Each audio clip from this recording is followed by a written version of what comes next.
Hey everybody, welcome back to the Dungeon Dive. Daniel here. I hope you're doing well, and if you're not, I hope you are soon. And Happy New Year 2025. This will be the first video for 2025. And it's a game that I've been meaning to get to for some time. Recently, in a little article I wrote on the Dungeon Dive Patreon, I talked about how Robinson Crusoe is a big blind spot in my life as an admirer of adventure board games. And I finally spent some quality time with the game this past December in 2024. And for many years, I had the suspicion that I would greatly enjoy this game. It just took me a long time to get to. And once I did, yes, those suspicions were true. I really enjoy this game quite a bit. There are a few things I dislike about it, and we'll talk briefly about some of those things during this video. And so what kind of video is this going to be? I contemplated whether or not I should even make a video about Robinson Crusoe. You know, how valuable is my little drop of water of an opinion going to be to a game that has an ocean's worth of opinions already out there online? This is an insanely popular game, and rightly so. But I decided to, since I had already spent all of the time learning the game and playing the game a bunch of times, I shouldn't waste that time and make a video. So this is going to be a very casual discussion about Robinson Crusoe. I think this will be similar to my video I did about a year ago on Defenders of the Realm. We're going to talk about the game briefly. I'm not going to spend a lot of time talking about how the game is played or showing it in motion, because there are thousands of videos that already do that on YouTube. And so we're just going to kind of look at all of the stuff, because one of the things I like most about Robinson Crusoe is all of the stuff. This is a beautiful looking game, great production, and it has a lot of things that just kind of make me want to play it. A lot of the things that look cool, tons of random encounters and different types of treasure and beasts that you can fight, all kinds of scenarios in this new book of adventures. And in the different expansions we have like the base game here, and then we have the, what was this called? The Mystery Island expansion that adds kind of a mystery tales. It kind of adds a supernatural element to the game. And then we have the treasure chest expansion. So there's just a whole heck of a lot to like about this game. And we're just gonna kind of go through the stuff and look at it and very casually discuss Robinson Crusoe. Let's start by taking a look at the back of the box here. So this is, I believe, the kind of revised second edition. I never owned first edition. I've owned this game for quite a few years, and so I'm really happy to finally be getting to it. You are holding in your hands an adventure game for you and your friends to play as castaways on an uninhabited island. Your task is to build a shelter, ward off potential dangers, and complete the missions. There are 7 different scenarios included in the box, and maybe like 40 more in this new book of adventures, which is an incredible expansion. I love that so much. And they will provide you with new, more difficult and curious ways to play. We can explore the island, set up the camp, face numerous adventures, uncover secrets, and create new items. And most of all, we are trying to survive. At its core, Robinson Crusoe is a pretty brutal game of survival. You have to build shelter, you have to feed your explorers, you have to go and hunt to get food. Your food can perish unless you build a way to store it. You have to deal with different weather elements. And all of the things, everything in this game is trying to kill you. This is like the game of Australia, right? The internet joke is everything in Australia is trying to kill you. But this is a very deadly game. And I think maybe for some people who haven't played it, there's this misconception. And I think I kind of fell under the spell of that misconception of when people say this is a difficult game. I think some of us hear that and we think that it's a hard game to learn. It's really not that hard of a game to learn. It is, however, a hard game to do well at, and I will probably never win this game. I still haven't won a game unless I play with somebody who is a much, much better board gamer than I am. And I think that's maybe one of the issues, one of the few issues I have with the game is I look at Robinson Crusoe really as a solo game. I don't know if I would have much fun playing this game with other people, especially playing with a seasoned vet of Robinson Crusoe who could very, very easily take over the table as the ultimate alpha gamer and just tell people what to do, because there is a somewhat puzzle-like element to the game. If you want to do well, there are things that you need to do in certain steps to progress your pathway to survival. However, there are also a lot of random elements that can really stymie, can really muck up those that machination, that kind of engine that you are building to survive. I also think at its core, it has quite a few Euro or normie game style elements where it really is a worker placement game kind of disguised as an adventure game, because you will be taking your characters have little wooden tokens, and you will be placing those out on the board in a certain order to select the actions that you want to take in a kind of typical worker placement fashion. Now, worker placement is a mechanism that I enjoy greatly, and I like seeing it in this game mixed with that kind of adventure elements where you are having random encounters and those kinds of survival elements. So I've also heard that this second edition did have a better rulebook that was much easier to learn. A lot of people had some pretty difficult times and bad things to say about the original rulebook. I think this new rulebook does a pretty good job of teaching the game. So I learned the game to play from this rulebook, and then I did watch the Rodney Smith, his really old video, I think it's 12 or 15 years old now, on how to play the game. And I also watched a couple solo plays from One Stop Co-op Shop.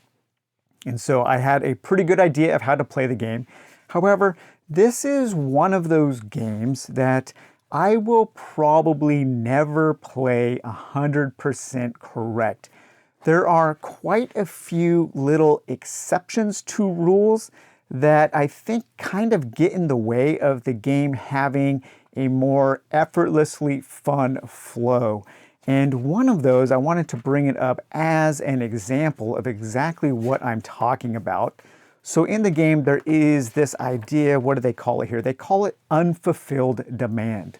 And so what that means is there are a number of different resources that you are trying to gather in this game. There's different types of food, there's wood, there's stone, and so all kinds of different resources that you are gathering. And the rule of unfulfilled demand says that if you are ever told to spend one of those resources and you don't have it, you have to spend a wound. So you have to add a wound to one of your characters for every good that you are missing. However, there's an exception to that during the night phase, when you have to feed your survivors, if you can't pay food, then you have to take 2 wounds.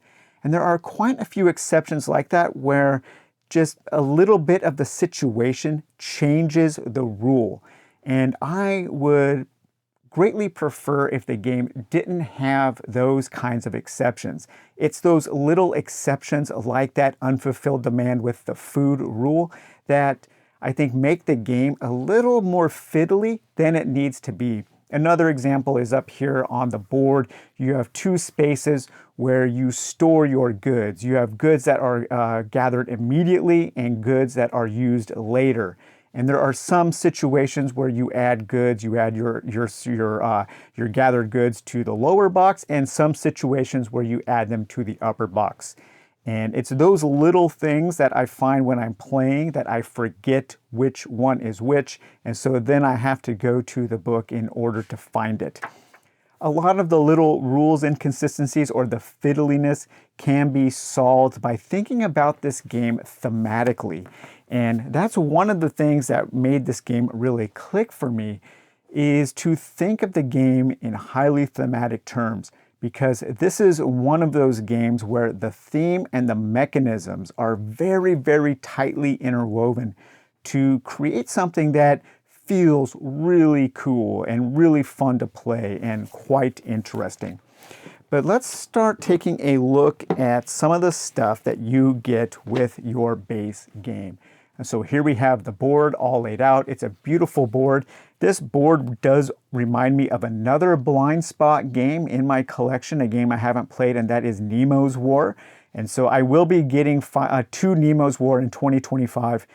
This was kind of like the first hurdle to get to that. I think the games have a lot of similarities in that they are highly thematic Euro-style games.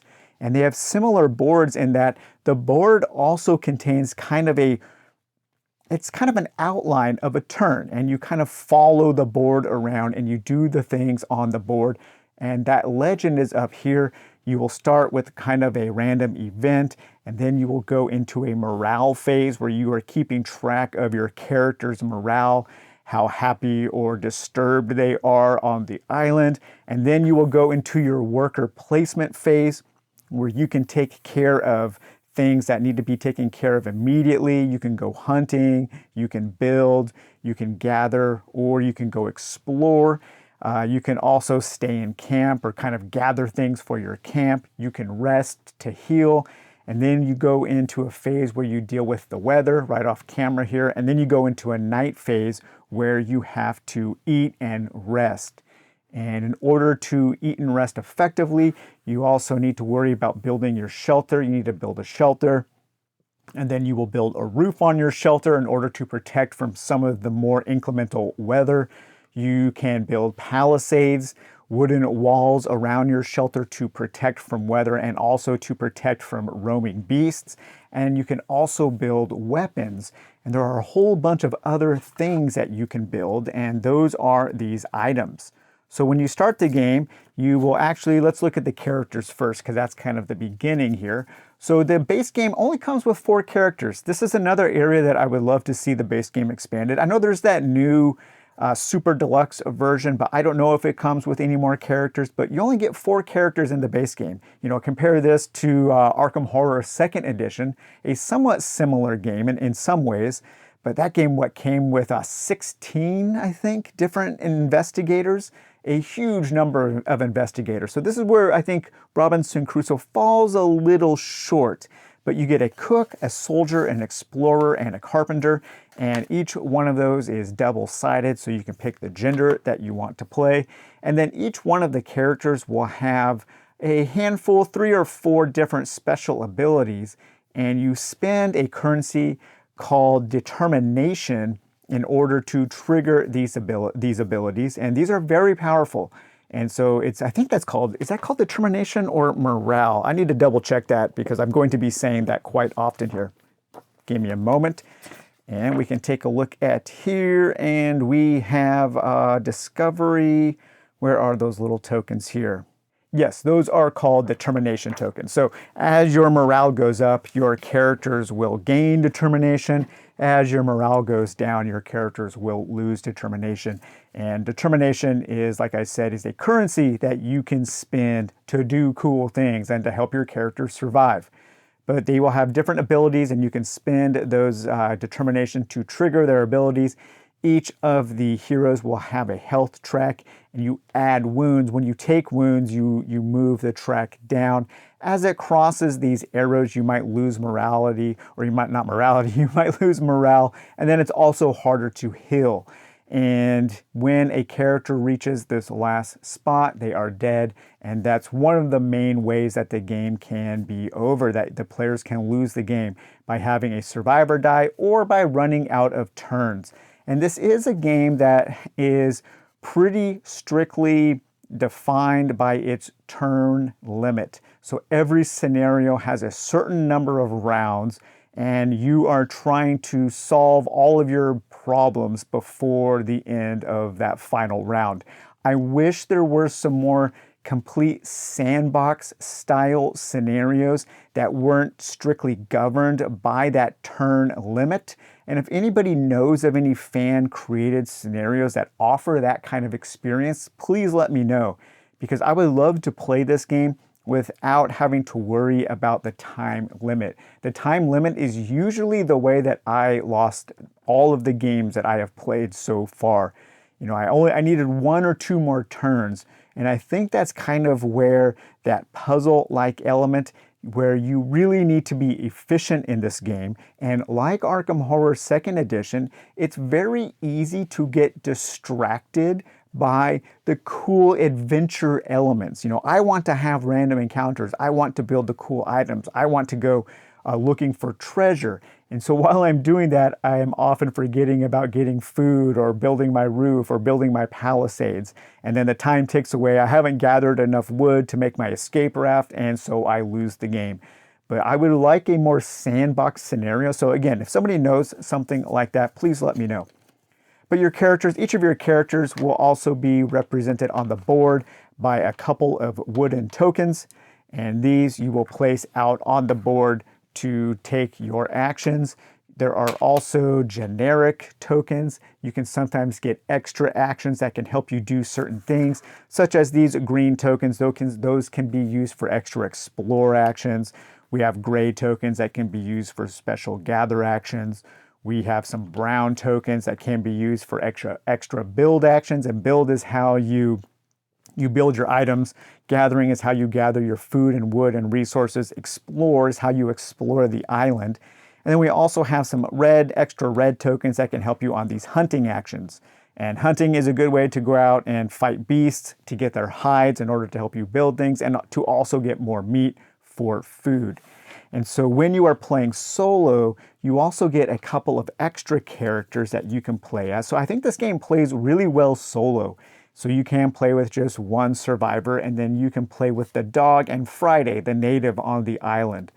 And Friday is immune to a lot of the bad things, so you don't need to kind of babysit Friday. He can just go out and help you explore and help you do the things that you need to do. And your dog here can always help you explore and can help you hunt.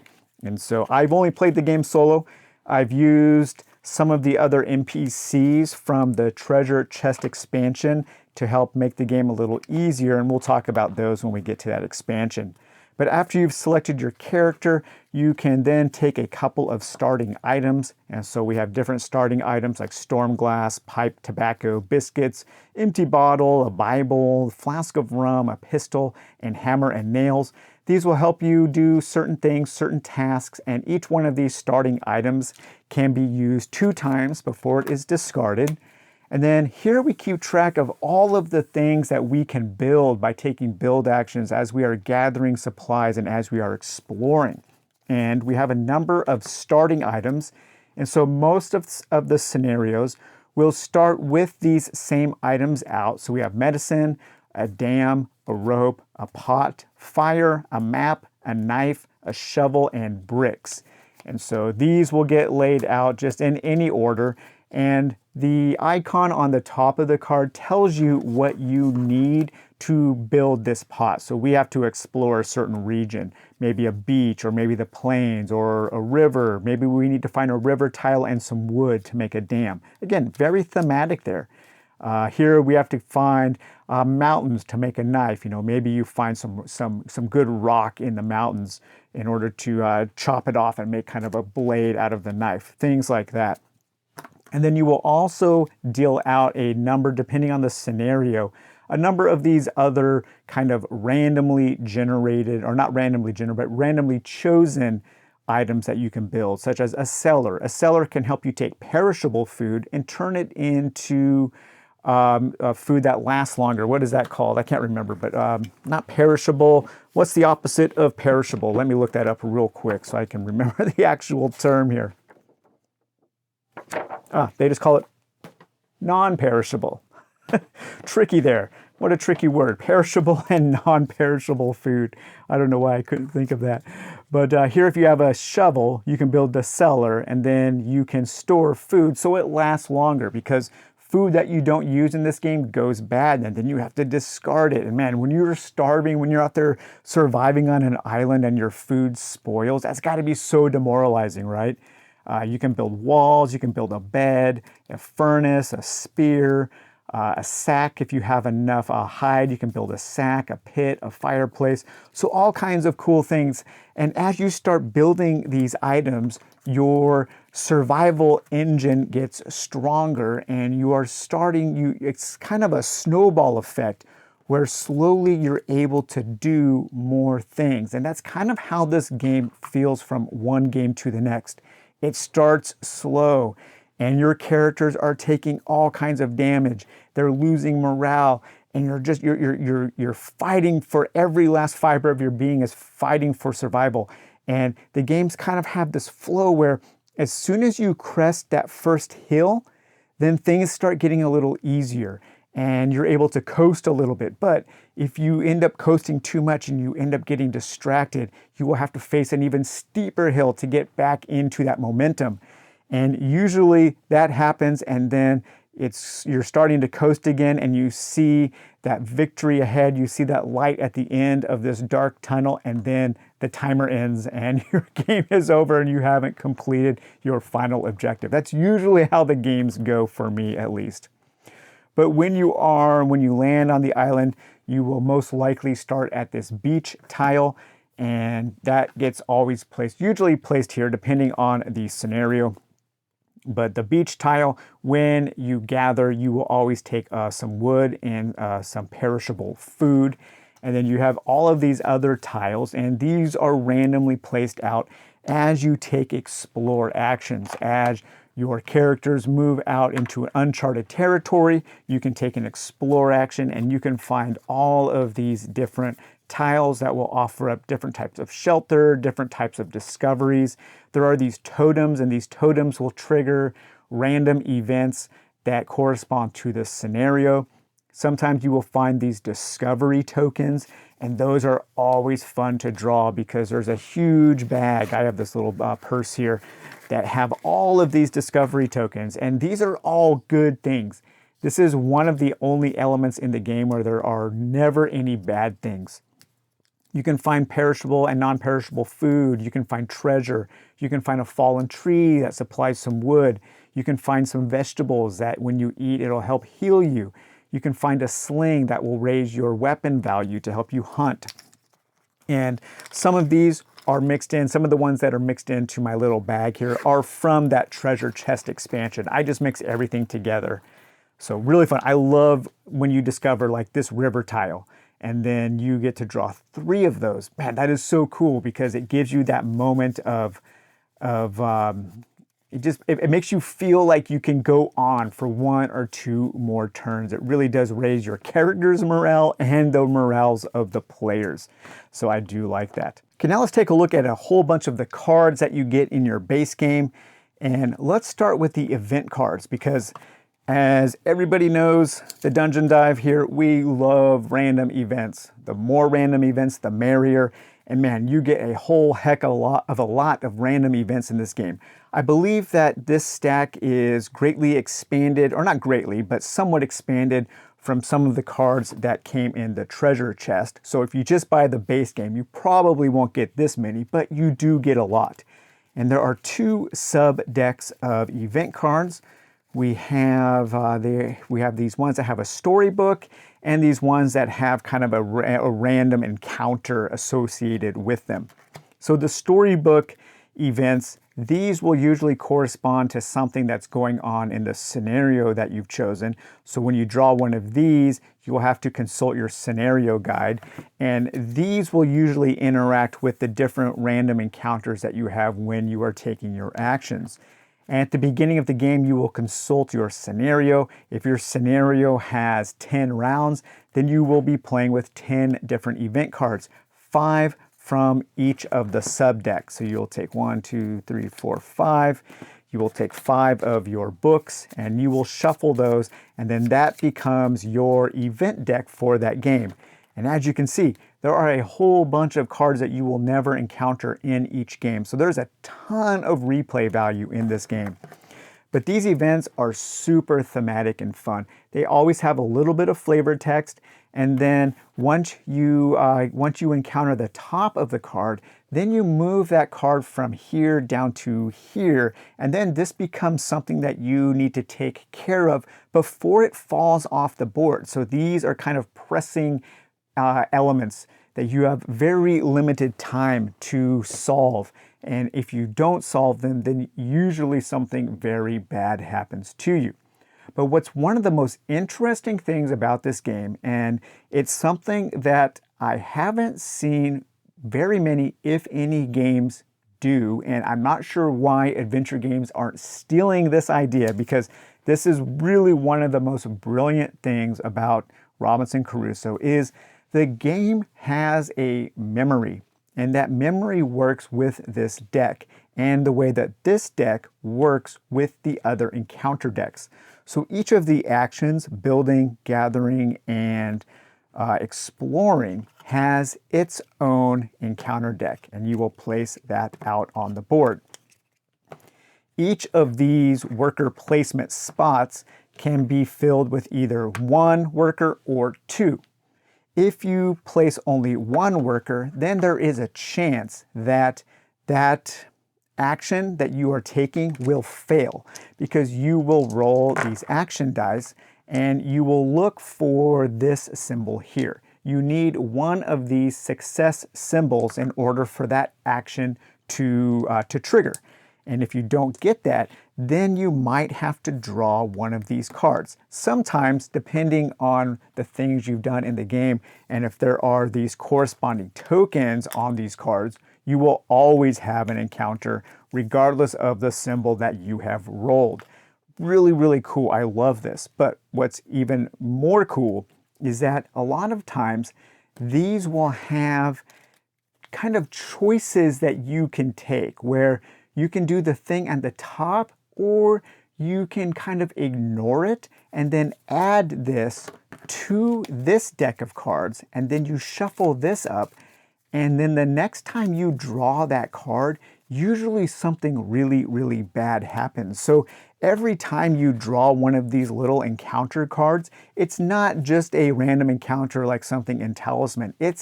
Usually it's a very, very difficult choice that you have to make to maybe trigger something kind of bad now, or push that off to the back burner, hoping that maybe you don't draw it again, prolonging the inevitable of something really, really bad happening.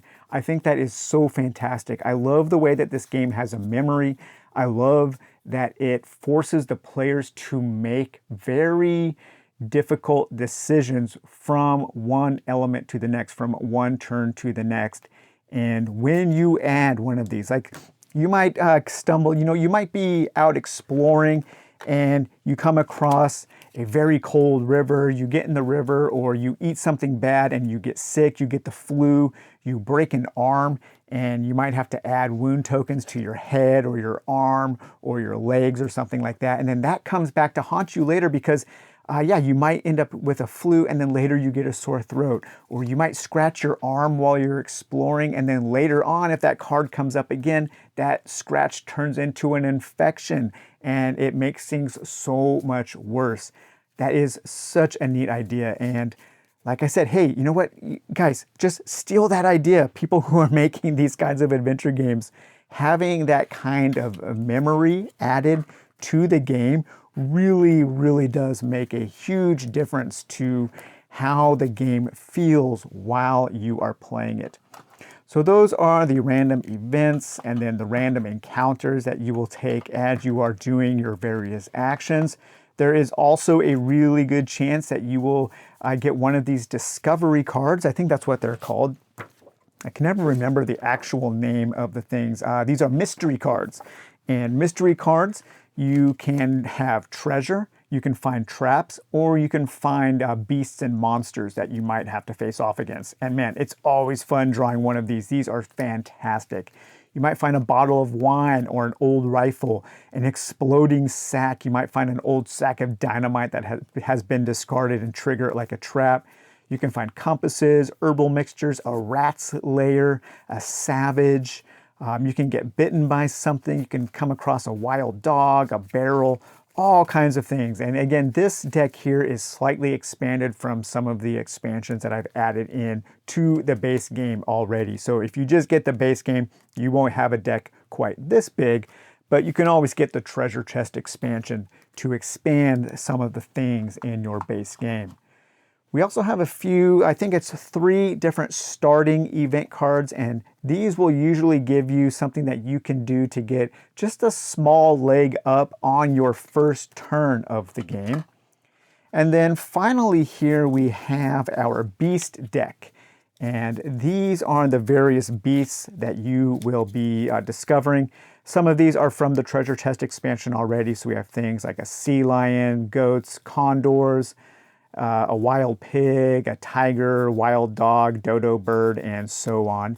And combat in the game is pretty simple. You either have what you need to survive or you don't. You either take damage or you don't. You don't need to keep track. It's not kind of a war of attrition. You're not rolling dice and applying damage or anything like that. It's very quick, it's very simple, and it has more to do with managing your resources during the combat, such as the strength of your weapon, whether or not your weapon breaks when you're fighting. So to kill the sea lion, you need to have a weapon strength of 7. When you do, it diminishes your weapon strength by 3. But if you kill the sea lion, then you get 5 food and you get 2 hide. And so that's how combat works. It's very simple, very straightforward, and I enjoy it. And at the beginning of the game, you actually won't have any beasts to hunt because you haven't explored. As you explore, you will find these on these tiles, this icon here that will tell you to add a card to your hunt deck. And so then you take the card on top of your beast deck and you add that to your hunt deck. And as your hunt deck grows, you will have more opportunities to hunt more creatures. Really cool. I think that's a really neat idea. And I think that's everything, kind of everything that comes with the base game.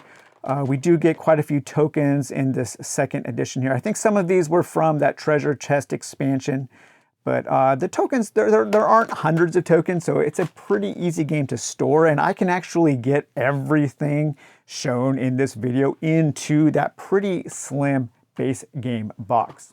Let's talk briefly here about the treasure chest expansion. So over the years that this game has enjoyed popularity, there have been a whole bunch of little kind of micro expansions and promo expansions that were created for it by the creator, by Portal Games, and also by fans. And they took all of those things and released them in a box set. This is such a great idea. I love this expansion because this expansion is just a bunch of small little modular expansions that you can plug and play in any combination to your base game. And so what you'll get is you'll get some new discovery tokens. We've already taken a look at some of those, so you'll just get some of these new discovery tokens that you can mix in to your set. And then when you draw discovery tokens, you have a much more of a big group that adds more variety. There are a few additional beasts. One of the really cool things that this expansion adds are the hunting adventures. So these are random encounters that you add to your hunt deck. And so sometimes when you go out hunting, you won't find a beast to hunt, you won't find an animal. You might find an alpha male or hunger or a dead animal. You might get lost, find a watering hole. You might find some prints or a calf. Maybe something is getting revenge, or you get a curse or a dam. And so these just add some really fun thematic random encounters to your hunting adventures. You also get some blank cards to create your own. You will get some more event cards. We've already taken a look at the event deck. Some additional mystery cards. You do get some really cool additional NPCs here. And so you get these crewmen. And these can be added to your game to make the game a little bit easier. And so you can take a crewman and they will usually give you just one additional thing that you can do. And most of them, you don't need to worry about keeping them alive. So we have a pilgrim, a sawbones, an artist, a quartermaster, an old cook, and a tribesman.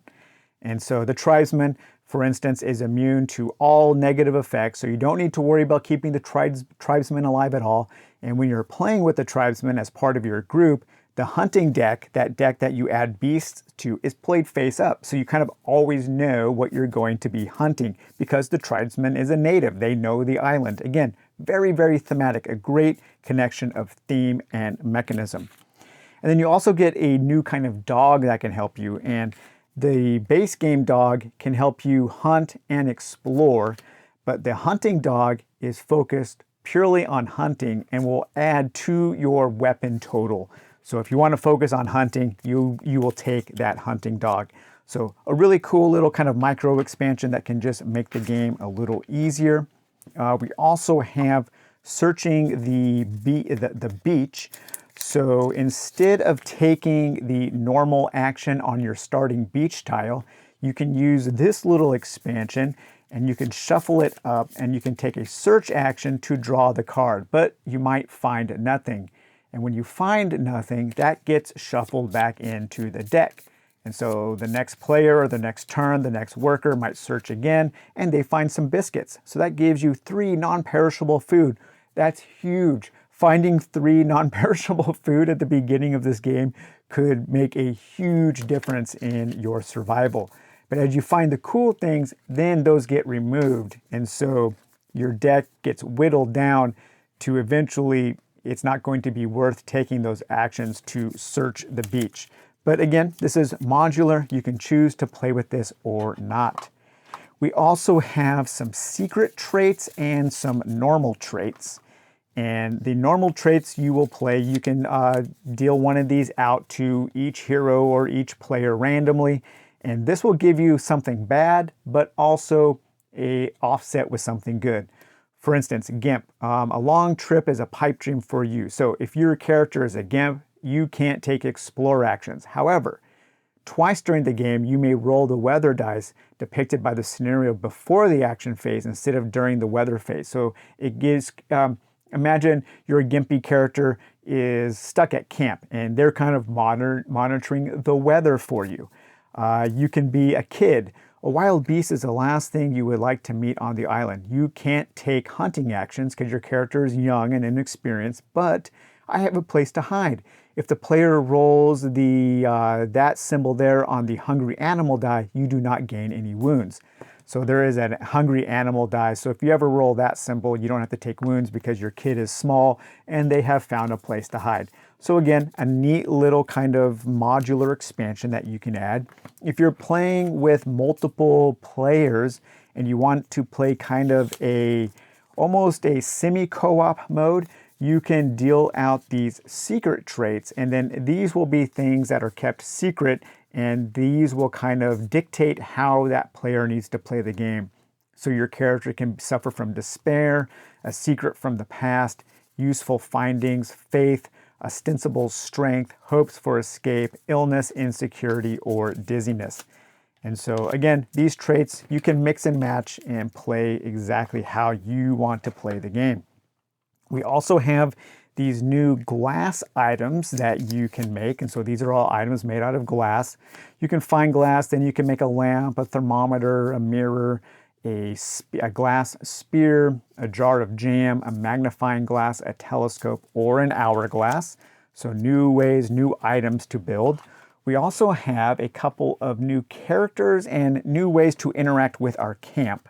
And so there are a couple new locations that can greatly benefit you on your camp. You can breed birds, so you always have kind of a source of food. You can grow herbs, and the herbs can help you heal. You can also have these camp upgrades, and as you upgrade your camp, these different camp upgrades will give you a different way, kind of a different bonus that makes the game a little bit easier, such as this one will allow you to store perishable food and turn it into non-perishable food. The treasure chest expansion also comes with 2 additional characters, the sailor and the gamer. And I believe the gamer was actually created by Joel Eddy from Joel Eddy, his YouTube channel. I just completely forgot what it's called. Drive-through reviews. So great guy. And so, yeah, I was happy to see that. That's super cool. But I haven't played with either of these two characters yet. And I think that's about all you get. You do get a couple scenarios. We're going to take a look at the scenarios when we take a look at the scenario book. But you also get these spy glasses. And this is a really funny little inclusion in this game. So these are a somewhat of a legacy element.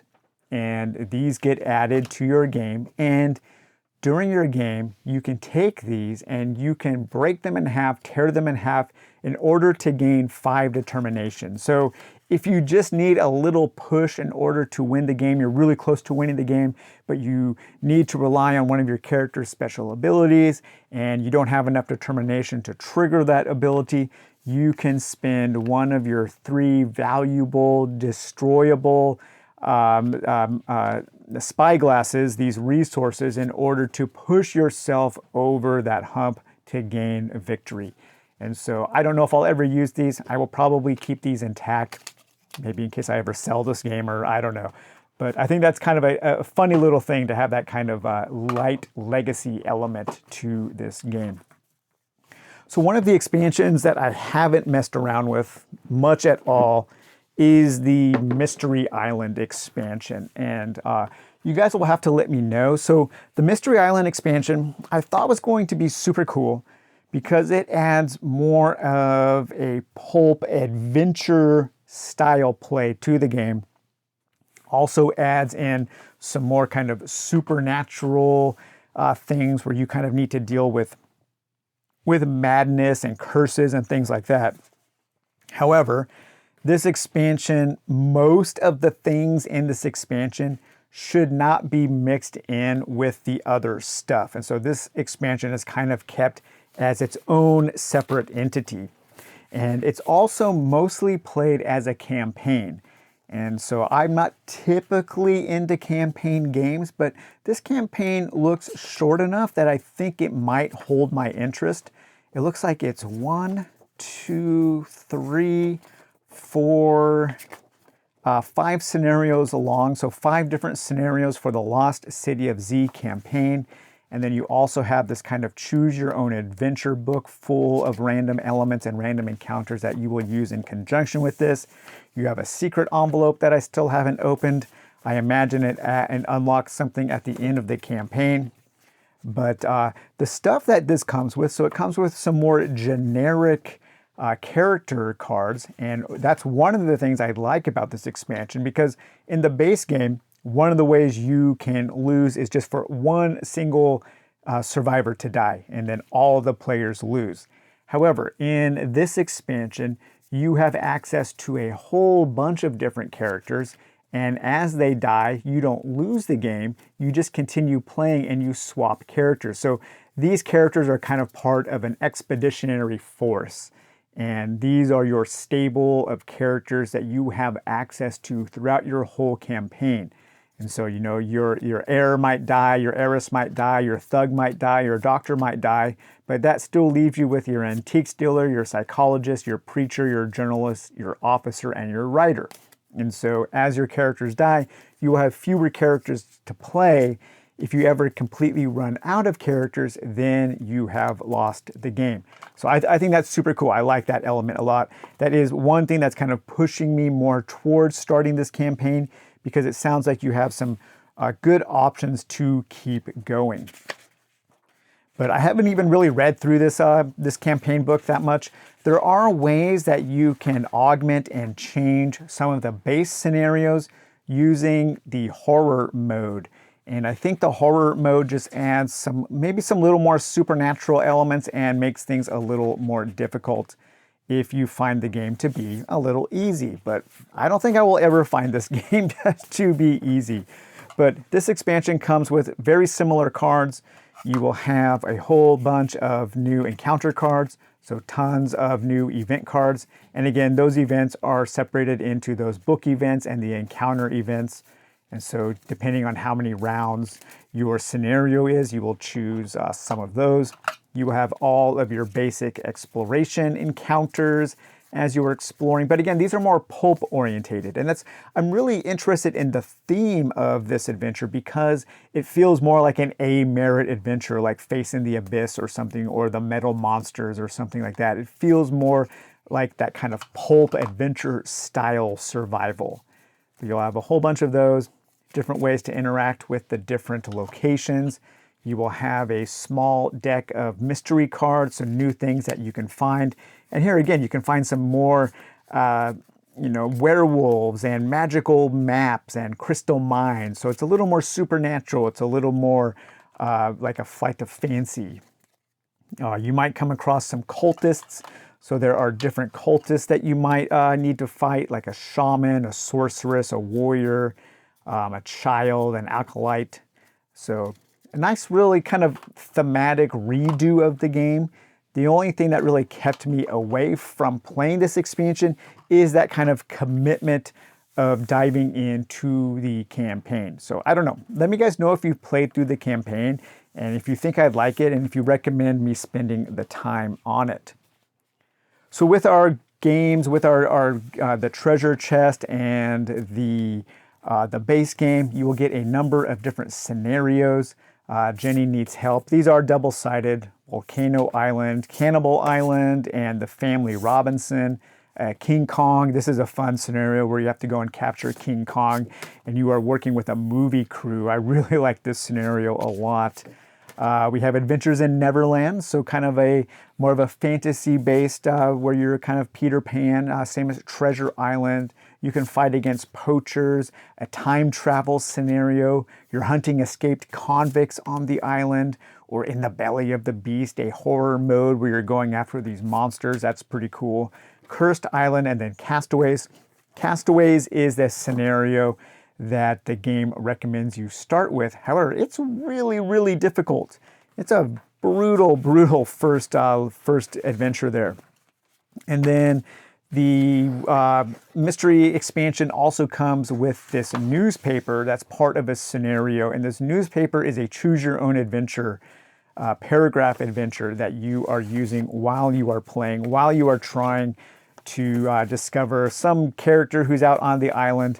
And then there's also these letters that were written for one of these scenarios. I think this is for the treasure hunt scenario where you're trying to find some evidence of a treasure being buried by an old pirate. But all of these scenarios have been replaced by the new scenario book. And the new scenario book finally hit retail. I got this on Amazon and I was kind of waiting until I had the opportunity to get this before I really devoted time to the game, because I thought that this was going to make things just a whole heck of a lot more fun, and I think that's true. This adventure book is awesome. It comes with so many different scenarios, and what I like about this adventure book is that the scenarios they're curated and they're divided up into different ways. So if you want to focus on a difficulty level, you can use this table of contents, and you have from easy to kind of medium and then super difficult. And those range from there is hope, small chance, no chance, straight to hell. I don't know if I'll ever play a straight to hell difficulty. We'll see. And then also you can choose the scenario by your audience, by the kind of game you want to play, or maybe the people you are playing with. A kids and family time, experts at the table, or everyone just have fun. Experts at the table, this is for alpha gamers only. We also have length if you want to play a short game, a medium game, or a very long game.